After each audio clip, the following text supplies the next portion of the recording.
Starting में हमें एक बच्चे को देखते हैं और वो बच्चा एक मैजिक स्पेल की प्रैक्टिस कर रहा होता है जिसका नाम चिंगमिंग है। लेकिन हर बार की तरह इस बार भी वो इस मैजिक को नहीं कर पाता। चिंगमिंग के मास्टर उसे बार बार उस स्पेल को करने को बोलते हैं, जिस पर चिंगमिंग अपने मास्टर से कहता है कि ये स्पेल मुझसे नहीं हो पाएगा।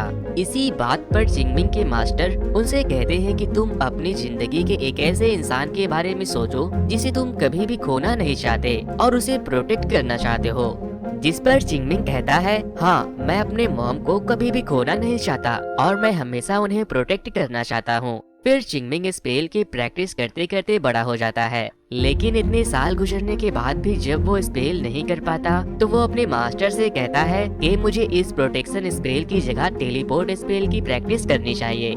मास्टर चिंगमिंग के टेलीपोर्ट स्पेल को चेक करने के लिए उस पर अटैक करते हैं, लेकिन चिंगमिंग बड़े आसानी से उसे टेलीपोर्ट करके दूसरी जगह भेज देता है। यहाँ पर मास्टर जान जाते हैं कि चिंगमिंग इस स्पेल में वेल ट्रेंड हो चुका है। फिर मास्टर उसे बताते हैं कि किसी भी ताकतवर एनिमी को हराने के लिए सिर्फ टेलीपोर्ट स्पेल काफी नहीं होता, तुम्हें एक अच्छा मास्टर बनने के लिए प्रोटेक्शन स्पेल का आना भी बहुत जरूरी है। अभी ये दोनों आपस में बात कर ही रहे होते हैं कि उस जगह की प्रोटेक्शन वॉल टूटने लगती है और मास्टर समझ जाते हैं कि ये डीमन स्नेक है। इस स्नेक को देखकर मास्टर चिंगमिंग को किसी दूसरी डायरेक्शन में टेलीपोर्ट कर देते हैं और इसके बाद वो 3 अलग अलग गार्ड पर अपने ब्लड को लगाते हैं और उसे ऊपर आसमान में उछाल देते हैं। और तभी वहाँ पर 3 गार्डियन स्पिरिट उनकी मदद के लिए वहाँ आ जाते हैं। ये गार्डियन स्पिरिट मास्टर के सर्वेंट है जो अपने मास्टर के लिए कुछ भी कर सकते हैं और ये तीनों सर्वेंट एक अच्छे डीमंस भी थे। फिर उनमें से 2 गार्डियन स्पिरिट उस प्रोटेक्टिव वॉल को अपनी पूरी पावर का यूज करके उस वॉल को टूटने से बचाने की कोशिश करते हैं और एक गार्डियन स्पिरिट उस मास्टर को प्रोटेक्ट करते हैं, लेकिन वो लोग कमजोर पड़ने लगते हैं और वो प्रोटेक्टिव वॉल टूट जाती है। और तभी उस वॉल के पीछे से एक बहुत ही बड़ा जायंट सा डीमन स्नेक सामने आता है, जिसके बाद चिंगमिंग बाकी सारे स्टूडेंट को लेकर अपने मास्टर को सपोर्ट करने के लिए पहुंच जाता है। वो डीमन स्नेक उन सभी पर हमला करने ही वाला होता है कि मास्टर सभी स्टूडेंट से कहते हैं कि वो प्रोटेक्शन स्पेल का यूज करे ताकि किसी को भी कोई इंजरी ना हो। सारे स्टूडेंट प्रोटेक्शन स्पेल यूज करने लगते हैं, लेकिन चिंगमिंग को प्रोटेक्शन स्पेल नहीं आता और वो टेलीपोर्ट स्पेल यूज करने लगता है। फिर वो डीमन स्नेक सभी के ऊपर अपने टंग से बुलेट जैसी जहरीली चीज से उन लोगों पर अटैक करने लगता है। मास्टर चिंगमिंग को तो अपने प्रोटेक्शन स्पेल से बचा लेते हैं, लेकिन वो खुद उस बुलेट जैसी जहरीली चीज से बहुत ही बुरी तरह इंजर्ड हो जाते हैं। और फिर तभी एक गार्डियन स्पिरिट खुद को सैक्रिफाइस करते हुए डीमन स्नेक के अंदर घुसकर उसे मार देता है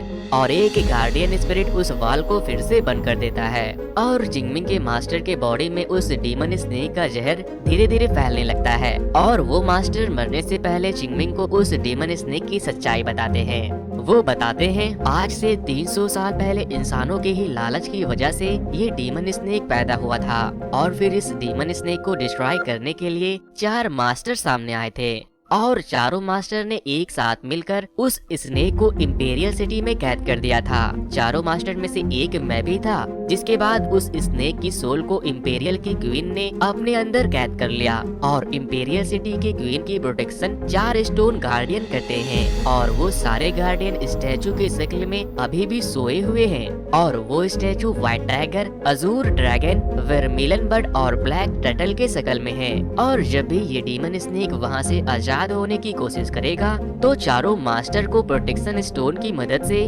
उस स्टैचू को वापस से जगाना होगा।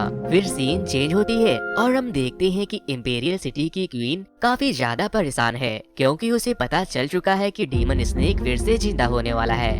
और अब हम यहाँ चिंगमिंग को देखते हैं जो इंपेरियल सिटी में एक बोट से आ रहा है और वो अब मास्टर भी बन चुका है, लेकिन उसे प्रोटेक्शन स्पेल अभी तक नहीं आती। चिंगमिंग वहाँ जाते ही देखता है कि एक आदमी छत के ऊपर बहुत ही अच्छा फ्लूट बजा रहा है और वो अपने फ्लूट के धुन में खोया है। वो आदमी कोई और नहीं बल्कि एक मास्टर है जिनका नाम बोया है। तभी उन दोनों को पीपा की म्यूजिक सुनाई देती है। दरअसल पीपा एक चाइनीज म्यूजिकल इंस्ट्रूमेंट को कहा जाता है। वो दोनों समझ जाते हैं कि ये धुन एक डीमन की है और फिर वो दोनों उस धुन का पीछा करने लगते हैं। काफी देर पीछा करने के बाद वो डीमन उन्हें मिल ही जाता है। बोया उससे पूछता है कि तुम्हारी हिम्मत कैसे हुई इस पीपा को चुराने की। ये पीपा हमारे किंग की है। वो डीमन उन्हें बताता है कि जब उसकी लवर जिंदा थी तो वो उस महल में गाना गाया करती थी और वो अक्सर इसी धुन को बजाया करती थी। मुझे बस उसकी याद में ये धुन सुननी थी। लेकिन बोया को तो डीमन से सख्त नफरत था, क्योंकि एक फॉक्स डीमन ने उसकी माँ को मार दिया था, जिसके बाद से वो अच्छा हो या बुरा, बोया सभी डीमन से नफरत करने लगा। बोया उस डीमन से कहता है कि डीमन कोई भी हो, उसके अंदर फीलिंग्स नहीं होती, और फिर बोया अपनी तीर निकाल कर उसे मारने ही वाला था कि तभी मास्टर चिंगमिंग अपनी टेलीपोर्ट स्पेल को यूज करके उसे बचा लेता है। चिंगमिंग बोया को बताता है कि जरूरी नहीं कि सभी डीमंस बुरे ही हो, इसीलिए तुम इसे जाने दो। बोया उस डीमन को मारकर उससे पीपा छीनने के लिए आगे बढ़ता ही है कि चिंगमिंग उसे फिर से रोक लेता है और इस वजह से उन दोनों में लड़ाई शुरू हो जाती है। कभी चिंगमिंग बोया पर भारी पड़ रहा होता है तो कभी बोया चिंगमिंग पर। काफी देर फाइट करने के बाद चिंगमिंग इस फाइट को जीत जाता है, जिस पर बोया चिंगमिंग से कहता है कि तुम बहुत ही घटिया आदमी हो, तुम एक डीमन का साथ दे रहे हो, और इतना कहकर वो वहाँ से चला जाता है। इसके बाद वो डीमन चिंगमिंग से कहता है कि मुझे आज तक किसी ने ये नहीं बोला कि एक डीमन के पास फीलिंग नहीं होती, और आपका बहुत बहुत शुक्रिया कि आपने मेरी जान बचाई। वो डीमन चिंगमिंग से कहता है कि क्या आप हमें अपना सर्वेंट बना सकते हो, जिस पर चिंगमिंग उस डीमन से उसका नाम पूछता है। वो बताता है कि मेरा नाम किलिंग स्टोन है, और फिर अपने मैजिकल पावर से चिंगमिंग उसके जख्म को भर देता है और उसे अपना गार्डियन स्पिरिट बना लेता है। अब नेक्स्ट सीन में हमें ये पता चलता है कि क्वीन के महल में एक हेवन वर्शिप सेरेमनी होने वाली है, और फिर चारों मास्टर यहाँ पर आते हैं। जब बोया उस महल में चिंगमिंग को देखता है तो वो उसके गर्दन पर अपनी तलवार रख देता है और कहता है, एक डीमन का साथ देने वाला आदमी यहाँ क्या कर रहा है। चिंगमिंग उसे कहता है कि मैं हेवन वर्शिप सेरेमनी में यहाँ आया हूँ। तभी वहाँ पर तीसरे मास्टर आती है, जो कि एक लड़की है और उनका नाम लॉन्ग ये है।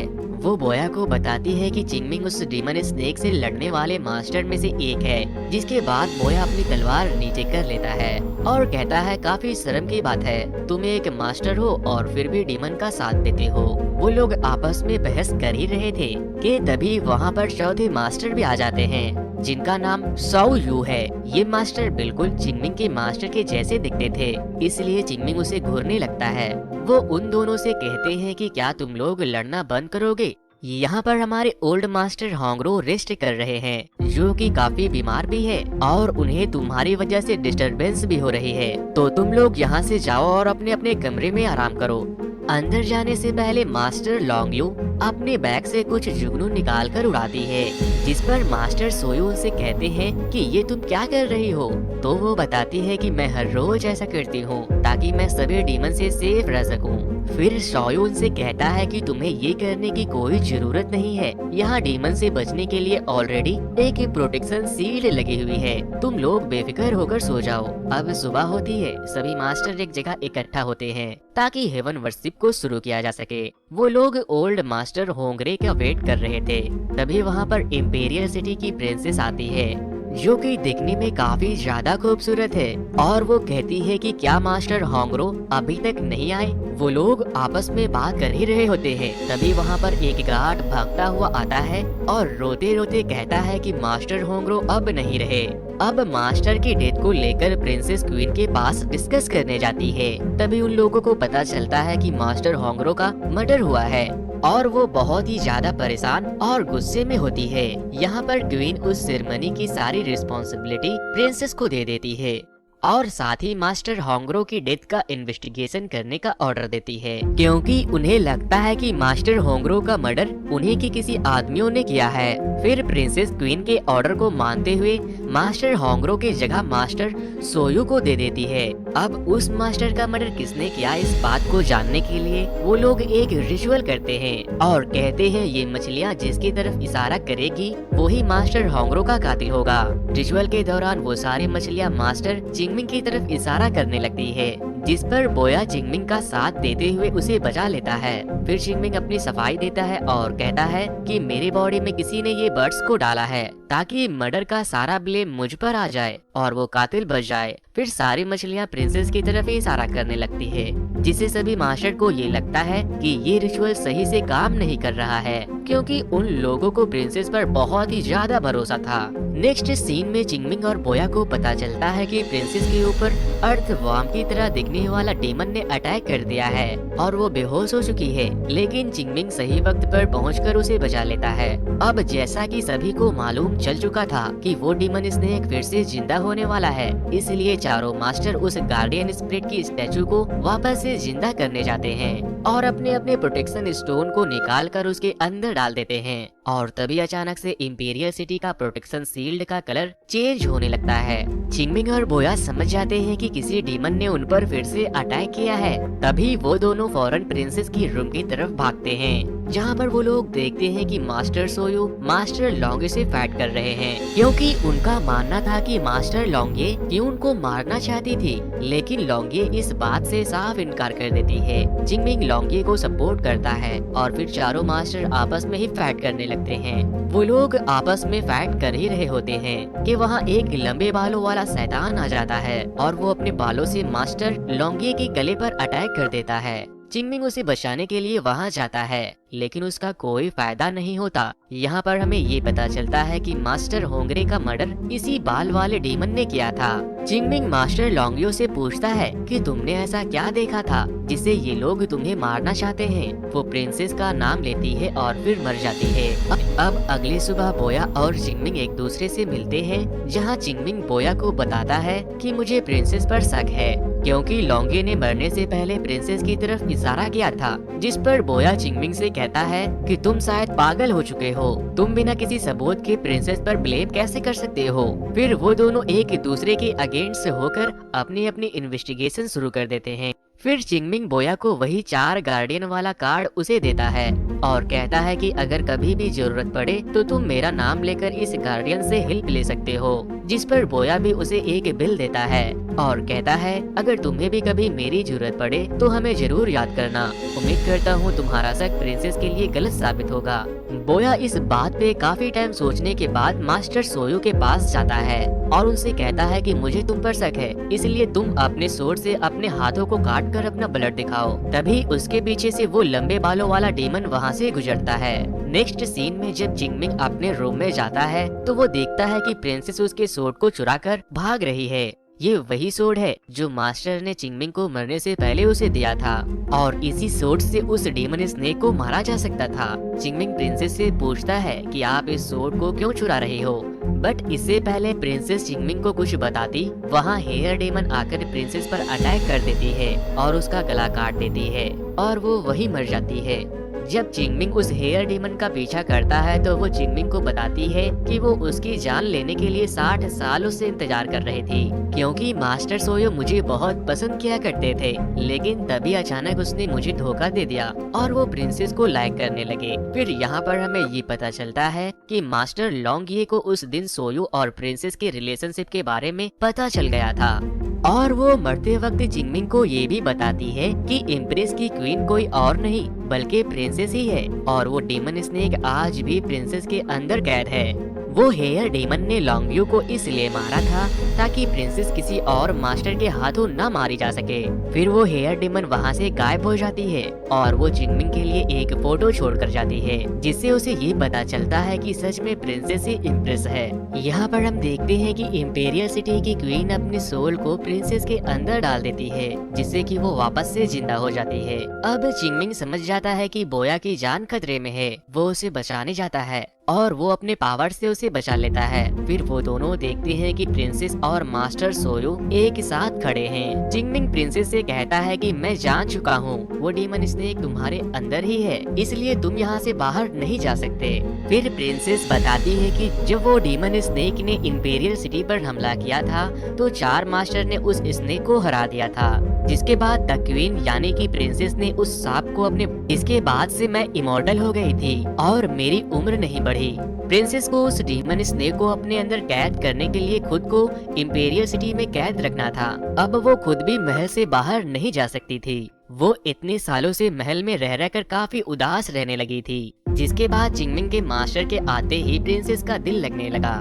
फिर हमें यहाँ पर ये भी पता चलता है कि चिंगमिंग के मास्टर वहाँ हमेशा नहीं रह सकते थे, इसलिए उन्हें वहाँ से जाना पड़ा था। लेकिन प्रिंसेस उदास ना हो इसलिए वो मास्टर उनको एक गार्डियन एंजल देते हैं जो बिल्कुल उनके जैसा दिखता था। वो गार्डियन एंजल कोई और नहीं बल्कि वो प्रीस्ट यानी कि मास्टर सोयू ही थे। अब प्रिंसेस को यही लगता है कि सोयू ही वो मास्टर है और मास्टर ही गार्डियन एंजल है। अब कुछ अरसे के बाद सोयू प्रिंसेस से कहता है कि वो अब इमोर्टल होना चाहता है क्योंकि सोयू मास्टर जैसा लगता है, तो प्रिंसेस उसकी बात मान लेती है। फिर हम देखते हैं कि जैसे ही चिंगमिंग और बोया सोयू के ऊपर अटैक करने जाते हैं तो वो उन दोनों को टेलीपोर्ट करके एक कमरे में बंद कर देता है। चिंगमिंग तो टेलीपोर्ट स्पेल का यूज करके कमरे से बाहर आ जाता है, लेकिन बोया का कमरा धीरे धीरे करके सैंड से भरने लगता है और वो मदद के लिए गार्डियन स्पिरिट का हेल्प लेता है और फिर तभी चिंगमिंग उसे खींच कर वहाँ से बाहर निकाल लेता है। दूसरी तरफ हम देखते हैं कि प्रिंसेस के पेट में काफी पेन हो रहा है और फिर उसे बहुत ज्यादा ब्लीडिंग होने लगती है और फिर वो उस डीमन स्नेक को जन्म देती है। डीमन स्नेक के पैदा होते ही जो कि उसे उस मास्टर ने दिया था वो खुद ब खुद निकलकर उस स्नेक को मारने चला जाता है, लेकिन तभी सोयू उस सोड को पकड़कर दूर फेंक देता है। मास्टर सोयू इमोर्टल हो सके इसलिए वो उस स्नेक को निकल लेता है और देखते ही देखते वो एक बहुत ही बड़ा डीमन स्नेक बन जाता है। डीमन स्नेक को आते ही सारे गार्डियन स्पिरिट फिर से एक्टिव होने लगते हैं, लेकिन एक गार्डियन स्टोन एक्टिवेट नहीं होता जो कि उस बर्ड का था। ये बर्ड इसलिए एक्टिवेट नहीं हुआ था क्योंकि रिचुअल के दौरान मास्टर सोयू ने जानबूझकर उस मैजिकल स्टोन को उसके अंदर नहीं डाला था। वो भयानक सा दिखने वाला डीमन स्नेक पूरे इंपीरियल सिटी को तबाह करने लगता है। सोयू और प्रिंसेस उस स्नेक के ऊपर सवार होकर वहाँ से निकलने लगते हैं और फिर तभी सारे स्टैचू स्पिरिट वहाँ एक प्रोटेक्टिव वॉल बना देती है ताकि वो डीमन स्नेक वहाँ से बाहर ना जा सके। इंपीरियल सिटी को बचाया जा सके इसलिए चिंगमिंग अपने अपने तीनों गार्डियन स्पिरिट को कमांड देते हैं ताकि वो उस स्नेक को फिर से मारने में उनकी मदद कर सके। और तभी वहाँ पर 3 गार्डियन स्पिरिट आ जाते हैं, जिनमें से एक गार्डियन स्पिरिट वो था जिसे बोया शुरू में मारना चाहता था, जिसका नाम किलिंग स्टोन है, दूसरा मैड पेंटर है और तीसरा स्नो हॉर्न। और फिर मैड पैंटर चिंगमिंग को प्रोटेक्ट करने के लिए एक वॉल बनाता है। स्नो हॉर्न और किलिंग स्टोन स्नेक से लड़ने आगे बढ़ते हैं और फिर उन लोगों में खूब फाइट होती है। स्नो हॉर्न उस स्नेक को आइस के किले से मारने की कोशिश करता है और किलिंग स्टोन अपने स्टिक से स्नेक की बॉडी को चीरता हुआ आगे बढ़ता है।